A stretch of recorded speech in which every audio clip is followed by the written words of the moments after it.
Welcome to Marketplace Tech Bytes, our weekly review of some of the biggest stories making headlines across the industry. I'm your host, Lily Jamali.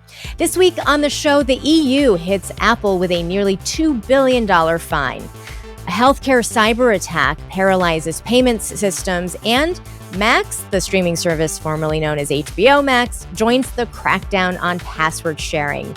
Helping me dig into all of that this week is Chrissy Farr. She is a health tech investor at OMERS Ventures. Thanks for being back. Thanks, Lily. Excited to be here. All right, and we're going to start, as we always do, with our bite of the week. This is one number that sums up the week in tech. And Chrissy, what do you have for us this week?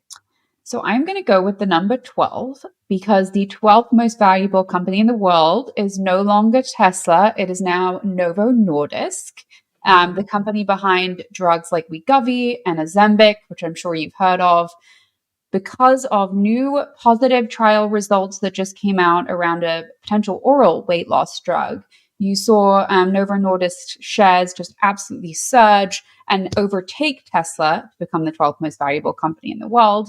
And a lot of that driven by the momentum around these drugs. And, Ozempic, as you know, originally was started for the purpose of helping people with diabetes. They found all these potential impacts for weight loss. And now these trials are starting to show that that weight loss is actually sustained and extremely impactful for a lot of patients. So that's why they're at 12. A real sign of the times, and also a sign that maybe Tesla is watching its fortunes diminish a little bit here this year. Tough times for Tesla, for sure. Well, on to our first story, which is the EU hitting Apple with a nearly $2 billion fine. This stems from Spotify's complaint 5 years ago that Apple was abusing its power over its app store and unfairly taxing the apps of competitors like it. So, Chrissy, what kind of message does a fine like this send to Apple and all big tech companies for that matter? Well, I think the point has been made that $2 billion is very little for Apple, given For how Apple. much they make. So it's like being fined peanuts. But I think the symbolic aspect to this is more important. And hearing the EU and Spotify both come out and say that Apple isn't sharing these cheaper alternatives to customers, and it is abusing its position both with music streaming services and everything else. And then you just see kind of the continued momentum around anti-competitive, antitrust building up in the EU and elsewhere. So I think this is important, but again, more symbolic than Apple quaking in its boots around having to pay such a hefty monetary fine. Yeah. And speaking of antitrust in Europe, changes that were required under Europe's Digital Markets Act took effect at midnight Wednesday this week. So this affects 6 companies that the Europeans have deemed gatekeepers. It includes Amazon, it includes Apple, but also Amazon, Google parent, Alphabet, Meta, which owns, of course, Instagram and Facebook, Microsoft, and TikTok's owner, ByteDance, are also among those companies. What is the net effect of this regulation taking effect this week, Chrissy, as best as you can tell? Again, really important. I think symbolically, it says a lot about what's likely to come. And I think the EU is always first. We look at the EU ahead of the US in terms of, what is likely to happen. But one of the big challenges that I've seen experts point out is just that outside of these big tech companies, people are not even aware of the alternatives. You see companies like DuckDuckGo obviously trying to take on Google, but a lot of people have never heard of DuckDuckGo, let alone some of the smaller upstarts that you see going after companies like TikTok and Meta. So we've just seen these tech giants dominate now for so long that I think that's going to be challenging. And then how do you force these companies to expose their own competition as well through their platforms? I think that's an open question. So they have every reason not to, right? Every reason not to. And are they going to be forced? So, there's always questions around like how much will you see these companies being forced versus, being expected to voluntarily submit to these rules. And then what do the fines look like? What happens if they don't play by the rules? I think that's another question.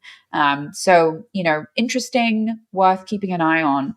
But what is the net impact going to be in a real way? It's still hard to say. On to our next one, very well in your wheelhouse, Chrissy. This one is about Change Healthcare, which has been the victim of a cyber attack from this ransom gang called BlackCat.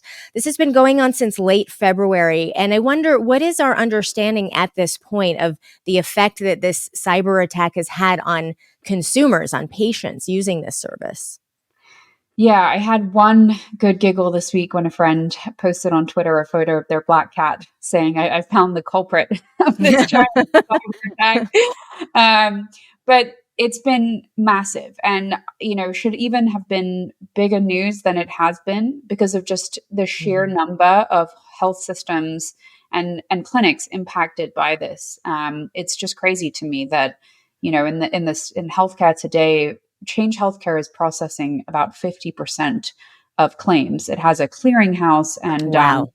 it's just, back to this That's topic extraordinary. of talking about antitrust and anti-competitive behavior. I mean, it's essentially a duopoly with, one other very large competitor in the space. And so when there is an attack like this, it can bring down so much of US healthcare all at once.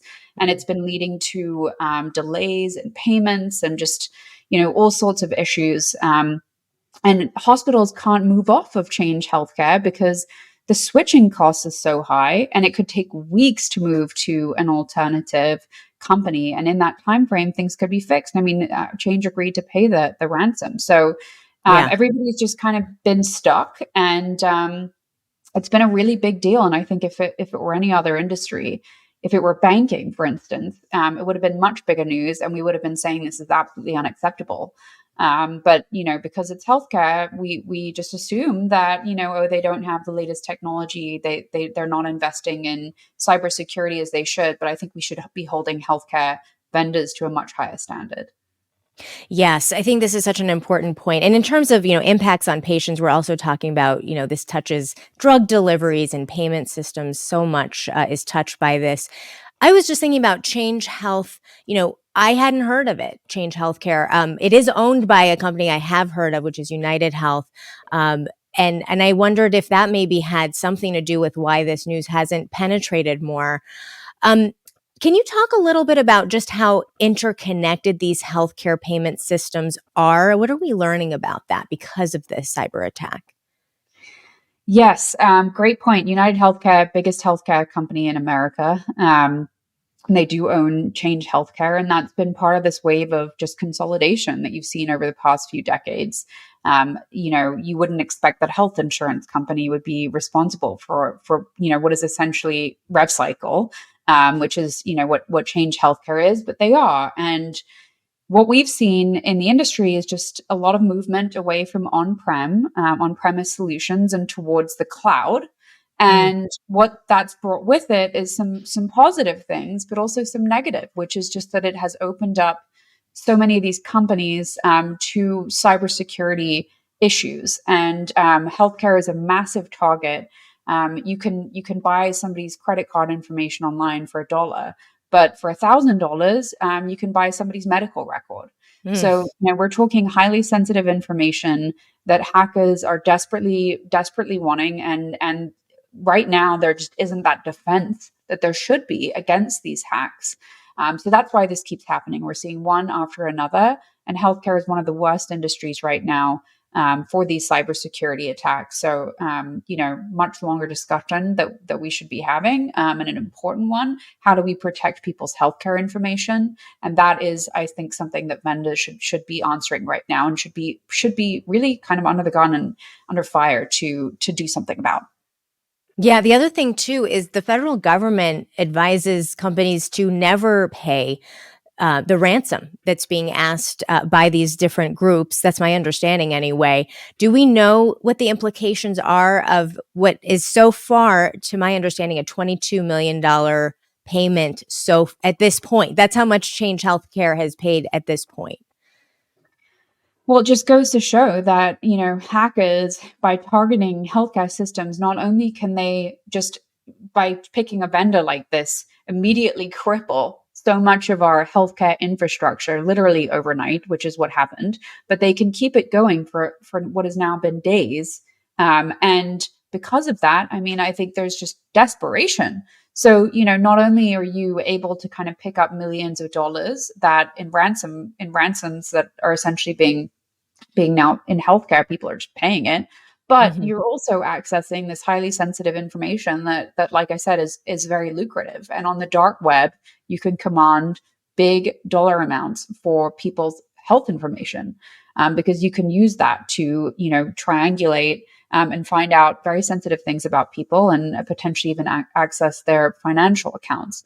So this is very scary. And I think, now, on the investment side, we should be looking at cybersecurity solutions. That should be a top priority, because this system is just far too vulnerable. Yeah, so huge in this space. The stakes are incredibly high, no doubt. All right. Well, thank you for that, Chrissy. On to our third and final story of this week. Max, the streaming service formerly known as HBO Max, will start cracking down on password sharing, joining pretty much everyone else. So Netflix started this a couple of months ago, I think maybe even a year ago now. And it feels like others are falling in line, from Disney Plus, and some others, Hulu. Thoughts, Chrissy? I mean, everyone's doing it. Yeah, it seems like it's just a reaction to what you're seeing in streaming more generally, which is that it's a struggling area. So it doesn't surprise me, but I have Mhm. found that with my Netflix account, where I certainly am trying to share passwords with my family, that every time I turn it on, it's suddenly in Arabic or some other language, and I'm wondering who the heck is getting access to my account. So, I'm sure part of it is just to kind of ensure more accounts being created, but at the same time, like, I'm sure there's probably all sorts of shenanigans happening. Do you get that too, Lily? Like suddenly your account's in another language? Not yet. We try to keep a very tight hold on any passwords in this household. I've heard a lot of Streaming is Cocomelon everything. in Arabic. I'll tell you that. Yeah, maybe it's sort of someone's breached the circle of trust in your family. That's possible. Well, the other interesting thing too here is HBO. This crackdown, it looks like, is going to start later this year, with a bigger crackdown coming in 2025. There's sort of a lot of like build up to this. And I'm always intrigued by that. It feels like they, understand that people got used to sharing passwords. They were encouraged to do so, specifically by Netflix a number of years ago. And I think that there's some concern about like maybe a little bit of a consumer revolt here, that they want to like message this early and make sure people are bracing for it.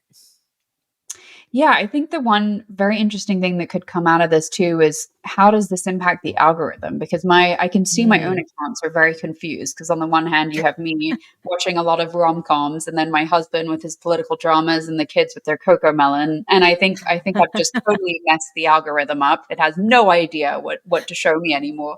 So I wonder if that's a piece of it too, and could even be a positive. Yeah, my Netflix algo understands just Seinfeld. That's all we need. Thank you, and goodbye. All right, Chrissy. Well, it's so wonderful to have you back. Thank you for being here. Thank you so much, Lily. That was Chrissy Farr of OMERS Ventures. Thanks to all of you for watching Marketplace Tech Bytes this week. Jesus Alvarado produced this episode, and I'm Lily Jamali.